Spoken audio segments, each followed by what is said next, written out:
Welcome, ladies and gentlemen, boys and girls, children of all ages. I am Sean Anderson, Most Valuable Podcast, and the upcoming segment is from our full Fast Break podcast that we recorded. And if you do want to check out that full podcast, head over to Blog Talk Radio /The Fast Break. You'll be able to find the full podcast over there.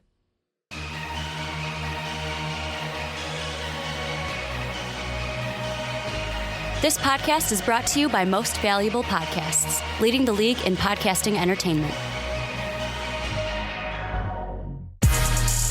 Welcome, ladies and gentlemen, boys and girls, children of all ages. This is the Fast Break Podcast. I'm your host, Sean Anderson. Alongside me, as always, is Ricky Widmer. What's up, guys? And Dave Oster. Hey, everybody. Guys, you're doing a poor job. How slow is your reaction time? Really bad. It's awful. You know that whack-a-mole game at arcades? While those two I took a low score. While those two 4-year-olds do that, we're going to be talking about Serge Ibaka. Does the trade to the Raptors help the Raptors really contend with the Cavs? Because that 2-3-4 is really up for grabs. I mean, Boston currently has that 2 spot. Wizards have been on fire, and the Raptors were there for most of the season but have fallen off. Because of DeMar's injury, yeah. Yeah, and then we're going to be talking about the NBA trade deadline. We're going to be talking about will a superstar be dealt and what teams do need to be making, or what teams need to make a move. It should be a fun podcast. But let's get into it. I was going to reintroduce you guys. I don't know why. Serge Ibaka is now a Toronto Raptor. It was Serge Ibaka and I think just Serge going to the Toronto Raptors. You are correct. And then Terrence Ross and the Raptors pick, but it wasn't the Raptors pick. I think it was the Clippers pick. No, they still have the Clippers pick. I think it is whichever is going to be worse.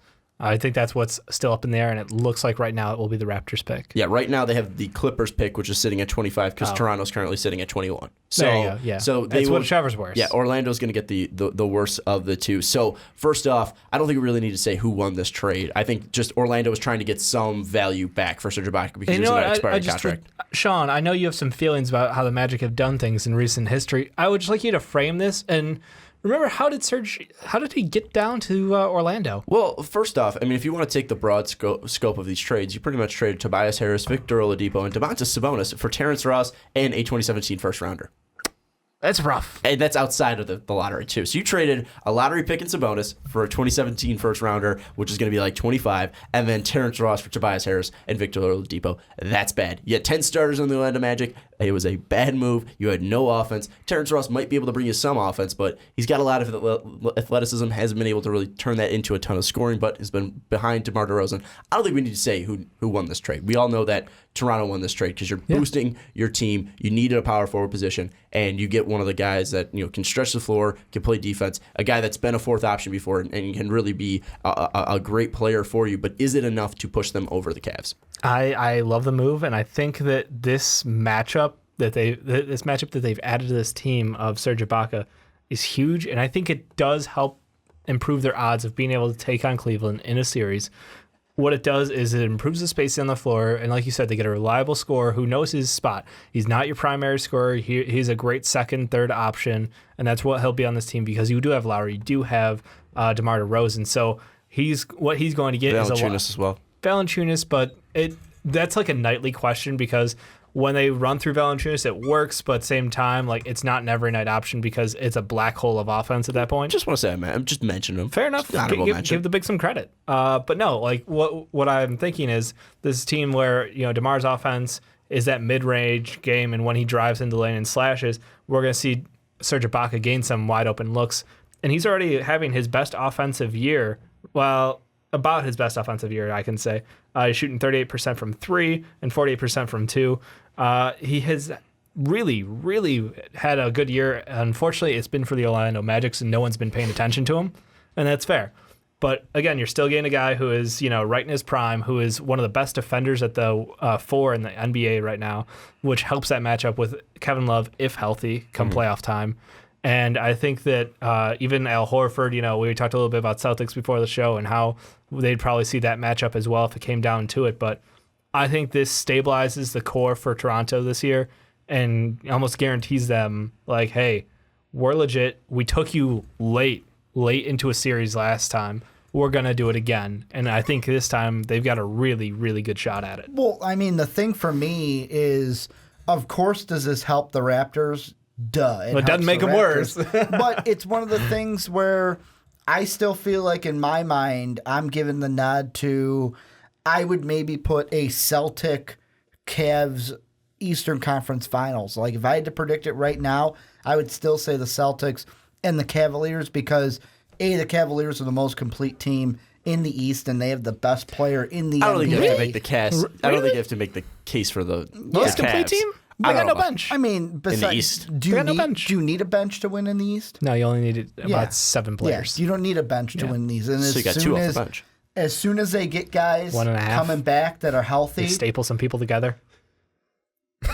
Continue. Can I talk now? Okay. The Celtics, though, on the other hand, they're playing hot right now. I mean, we mentioned before the podcast, Dave was like, well, who expected IT to score 29 a night? Yeah. But he is. And the thing with the Celtics is I think that this move is one of those where it's like, okay, the Raptors added something. How is this move going to create a ripple effect? And does this now force the Celtics to make a move because they think, the Raptors are coming for us? Well, I think the one thing that the one thing going against the Celtics is you have the number one, right? What is right now with odds, you have the best chance to have the number 1 draft pick in the NBA draft coming up. And with the possibility of getting a guy like Fultz, getting a guy like Alonzo Ball, whoever you do go with, I think it's tough for them to make a move because the move they need to make is pretty much another superstar. Or we always throw out Jimmy Butler. You need a third head there because you have Al Horford, you have Isaiah Thomas. Avery Bradley's been banged up, but Avery Bradley, if that guy's your 4th option, I mean that's going to be ridiculous. I mean, obviously the name that's been thrown out there a ton has been Jimmy Butler, the Celtics. You need a guy that can take over the game if IT can't. Yeah, and that's the if IT can't go left. And you need and I think off the bench you need scoring because Marcus Smart, while fantastic as he is, I mean Bill Simmons defines him as a gamer. If you need someone to defend their star in the last 10 minutes, you want Marcus Smart out there. Even if he goes 1 for 15 from taking last game winner shots or game tying shots, it doesn't matter because you think it's going in every time. Like that's the one thing. But you need scoring off the bench because when Bradley comes in, you're going to need scoring off that bench for the Celtics. But even the addition to Jaylen Brown to the starting lineup has really been a kick in the ass for the Celtics. So I think right now the Celtics are fine, and I don't think they're going to hit that panic button because they have so much they can work with. And it's really this upcoming offseason that's the biggest thing because I think with what the Celtics can bring in, I think they're just trying to play the war of attrition, and Ainge has kind of been doing that because you look at that trade that really gave him that Nets pick. He knew that the Nets were going to fall. He's not rushing to get a championship contender. He is waiting for the right moment. They're in an interesting spot. You look at the Raptors, who they go out, they make the trade for Serge. It's a trade where we know what we were missing last year. God forbid if Valanciunas goes down again with an injury. We don't want to be missing that. Yeah, I mean, there's no Bismack Biyombo. We need a big. Yeah, the savior is. And they could have squeezed him in the deal. He is in Orlando. But getting Serge, they're a team where it's like, hey, you know what? We need this piece. We're going for it. We got to contend with the Cavs. The Celtics are in this weird middle ground where it's like, we're going for it now, but we're not going for it now. We're going for it now, but we've got picks, and we're going to build for the future. And with the Raptors, I just have a weird feeling of, is it going to come down to, is Serge going to make them better? It's going to be them, the Celtics, the Wizards, beat the crap out of each other just to kind of jock for position behind the Cavs. And the Cavs are waiting there in the Eastern Conference Finals for whoever out of the 3 that they don't have to play in the second round. Right. We're just waiting for them, and then boom, they go to the finals. Yeah, I think looking at this whole thing with the Celtics, with the Raptors, with the Wizards now putting their name in there, I think we have 4 teams at the East that can at least either will compete against the Cavs or at least will be. Are the Wizards going to stay hot though? But I still think that they've proven that they can be a team that can be up there in the top 4. I think that, yes, this streak is ridiculous, but I don't think it's something that it's like unexpected. I think that they might fall back down to earth and go but consistently be winning games still. I don't think this is like a spurt like the Heat where the Heat are going to come crashing down. But I look at the Wizards, I think this is something that can at least be sustainable. So I look at those 4 teams as your thing, and it's really the Raptors need to get out of that bottom slot so they don't face the Cavs in the second round. Yeah, they need to be either the second or the third team. Yeah, and looking at this, I think this Ibaka move, while Dave mentioned it, it's going to help spread out the floor for DeRozan to really work in that mid-range game. Valanciunas can work a little bit down low. Ibaka doesn't really need to stay in one position. I mean, he's a guy that's pretty athletic, can go to the hoop, try to crash the boards. He's a guy that can play great defense, can be a guy that can protect the rim. So I look at this, and the one thing you did say is that his numbers are up offensively, but this is also the most usage he's ever seen in the NBA Correct. season. I expect to see that slide a little bit back down to reality. Yeah, now that he's no longer the number one option on a team with 10 starters. Exactly. I think the thing, though, with Ibaka is if he can have a season like 2013, 2014, 2015, around there, where he was shooting around 38% when he goes to the Raptors, because right now he's shooting around that mark right now. If he can go over to the Raptors, shoot around 38%, be a guy that's averaging around 2 blocks per game, which is what he was doing back in OKC. If he can do that, this Raptors team's going to be scary because we see the difference that K-Love's truly making on the Cavs. And when he's healthy, which I don't know if he's going to be, I think this he's projected to be back and get a little bit of playing time in before the playoffs, but it depends on how he recovers. But also the surgery, it's more of a thing that you can play with this. Like the arthroscopic knee surgery that he is getting. Guys usually wait to the end of the season. K-Love's more of, I want to be at 100%, my best K-Love that I can be going into the playoffs. So I think this injury isn't going to be too damaging to the Cavs. It's just more of, can Ibaka effectively defend K-Love out just there? To highlight that matchup, they've already played each other 3 times this season, the Cavs and the Raptors. K-Love dropped 28-14 in the first matchup, 19-13 in the second matchup, and 18-10 in the third. So again, he has been one of the biggest problems for this Raptors team because they didn't have an answer at the 4. Now they've got an answer. Now they've got one of the best defensive answers at the 4. So, and K-Love again should be good, but we'll see. I think this is a huge advantage to the Raptors, and I think this was their hey, you know what? We're gonna go out there and we're gonna take away one of your biggest, knocks on us. And we're going to be able to go shot for shot with you with DeMar DeRozan, who's going to come back healthy. Again, fingers crossed. That's why I hate the NBA season is very health dependent when we come to the playoffs. So hopefully they come in healthy and we get a great matchup. But I mean, Kyle Lowry's been playing phenomenally on his own. DeMar's going to come back healthy, and with Serge, that is a dirty team, and I think that they match up extremely well with this Cavs. And I think team. now the biggest thing that with the Cavs versus the Raptors, but you're not counting out the Celtics. But this is the way out the East is the is the Cavaliers. I'm sorry, but also I mean this is a Raptors centric topic. So I mean I know Riley's going to get butthurt that we're not talking about the Celtics. It's just more we're talking about the Raptors right now. And the thing with the Raptors is now with the Surge, you have Surge going up against K-Love. You have Tristan Thompson versus Valanciunas. You have Kyle Lowry versus Kyrie Irving, and then DeMar DeRozan versus, which maybe they'll put LeBron over, but most likely it's going to be Kyle Korver or JR. And then now I think the biggest matchup, though, is going to be LeBron James and DeMar Carroll. The reason that Toronto got him was because of Carroll's performance against LeBron in that Atlanta series. Way back in, what was that, 2014, 2015, something around there? Yeah, sounds about right. He has not been the same player. He's been pretty bad, and he's been banged up as well, but he's been pretty bad coming over to Toronto. So if he can find some of that magic, I think it's going to be a very, very interesting series. But then again, we're a little bit far out. Well, and the thing I also think that this plays into is now with Serge Ibaka on this team, if this team either can't beat the Cavs or loses before they get to the Cavs, I think the odd man out is not a player. It's Casey. Dwayne Casey. I know that they just signed a deal that runs through the 2018-19 season, but to me, maybe it's not the end of this year. Maybe it could be the end of 2 years into this 3-year deal, but now with Serge on that team, with all of us blowing smoke up the Toronto butthole, I think it's one of those things where if you can't get the job done, we're getting rid of you. We're getting a coach. I think we want to root for the underdog because, Ricky, you brought this up previously today. It was just parity in the NBA is one of there is no parity. There is no parity. So when we have a team that's putting up what seems to be a competitive roster that matches up extremely well with the number one team in the NBA, I want to root for the underdog. I want to see this matchup, and I really want to think that Toronto can take it. Do you want to know why this deal will not help them overcome the Cavs? I do. Because Serge Ibaka is not Kevin Durant. Ooh. It's not a big three kind of signing. It's not a big three kind of a trade. You're not getting in this NBA because there's no parity. If you don't have a super team, you don't have a shot, and that's it. But we have Kyle Kyrie, but defense wins championships. K-Love, and LeBron on one side completely owning the East, and we've got the mega team in the West. And the only team that can compete with that mega team, in my eyes, is the Spurs, but they're a team that's been built for years. They've been built on a run going for years. I don't think the Spurs can even touch. I think the Warriors have the clearest path out of any team. I think if anything, it's the Raptors have now kind of put their foot in the door, as well as the Celtics. But I think the Raptors just match up betterly.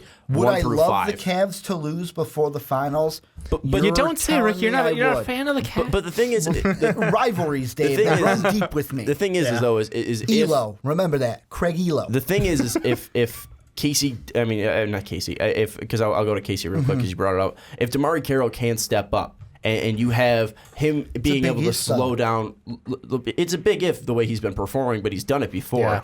If he can slow down LeBron James, and I think that Kyrie Irving versus Kyle Lowry could be a very interesting matchup. I'll take easily DeMar DeRozan over J.R. Smith or Kyle Korver because Korver can't play defense. Can't play defense for a lick. This is the Korver. But at the same time, he's been shooting. He's just over 50%. Out. There's 11 players that have ever shot over 50% from three, and they're all pretty much no-namers except for Steve Kerr.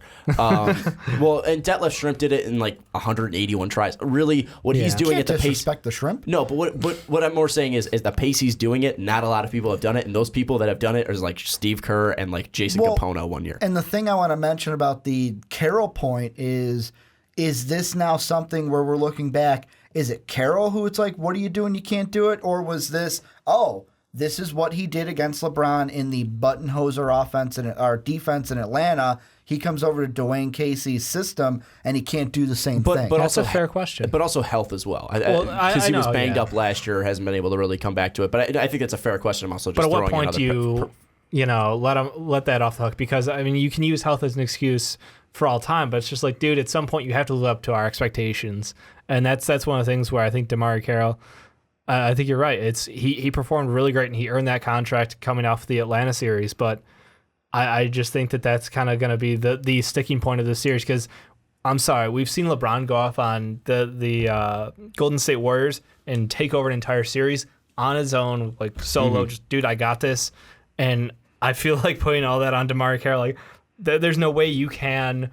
If you bring him down to reality, which is I'm talking like the LeBron average 27, 7, and 7, like that'd be probably an okay performance. Well, that's the one thing. That's what really made Kawhi a superstar. That's why he won the Finals MVP because he was able to bring down LeBron. But the thing that I just want to say is that I'm still saying there's no parity in the NBA. I'm not arguing that. I'm just saying if there is a shot, we've got our Cavs Warriors tickets ready. I think if there is a hope, it's lying in the hands of the Toronto Raptors. I think Boston is a team that's going to be there for longer. I just think just the way that team's built, just the way that Ainge has built that, I think they have a longer window. But the Raptors' window right now is a little bit cracked more open just because they're not relying solely on Isaiah Thomas to put up 29 points. Lowry can put up those points numbers now. DeMar DeRozan, when he comes back healthy, he's obviously been doing that. You look at Valanciunas, he's been able to take some offensive load. He's a great rebounder. And now adding Ibaka, it just makes this easier. And it makes you more of a deeper team. So I just think that this move is super smart. I love it. From Toronto. And the one thing, too, is they wanted to get him during the draft, and the asking price was ridiculous. They waited. Now you're just getting him for Terrence Ross and a first-round draft pick. So I think it was a super smart move. But just to go back to Dwayne Casey just real quick, because I wasn't able to touch upon him. I agree with you. I think last year... It's only a 3-year deal. I think I don't know if this is going to be the reason, but if it comes down to, all right, because the biggest knock on him is his play calling in the final minutes and just his really decision making in the final minutes. So looking at that, if he is the reason why, if he calls some like jank ass play, kind of like what Fred Hoiberg did with the Celtics and Bulls last night, pretty much calling an ISO for Jimmy when Jimmy doesn't attack the foul. Okay, Rick, let me finish. Jimmy doesn't start attacking the basket with 5 seconds left, so he gets the ball with 12, goes in with 5, and then gets a late foul call. I get it, Ricky. He gets He gets a late foul call. But the thing is just like you need to call something that there's more on that. You have a great shooter in DeMar DeRozan. I think there could be blame put on Dwayne Casey. I think we were all kind of questioning that contract when it was signed, but it's really left to be unsaid. The one thing that's really going to play into this is, of course, we haven't been able to actually see Serge play with the Raptors. I was really hoping that we'd get to see him play against the Bulls because I think the trade was done right before that game, but we're going to see him after the All-Star break, and it'll clear our minds a little bit of what to expect after we actually see him play with this Raptor team. Well, I mean, you said the magic death word there for the North right there. The Bulls. If that matchup happens, or the kryptonite, the red kryptonite for we the North. I mean, could it happen, Ricky? I'm just going to let you tinfoil hat this beat right now. I'm just saying. I'm just going to throw it out there. You're welcome. If the Bulls get matched up against the Raptors, we could beat them. And the Celtics, if we get them in the second round, we go Eastern Conference Finals, and we are 2-0 against the Cavs. Sean's dying right now. You guys done? I'm not saying we're going to the finals, but we get swept by the Warriors. Get swept by the Warriors. I'm saying, are you guys done? Didn't the Nets get swept? Like, it would be worse than that finals when the Nets got swept. Are you guys done? I think we're done. Okay, cool. Anyways, that's going to wrap up the Raptors talk. Thank you. Oh, shit. Oh, it's just one of our videos scared me a little bit. Don't forget to check out that one. And also don't forget to check out patreon.com/mostvaluablepodcast. But thank you so much for watching. We'll see you next time.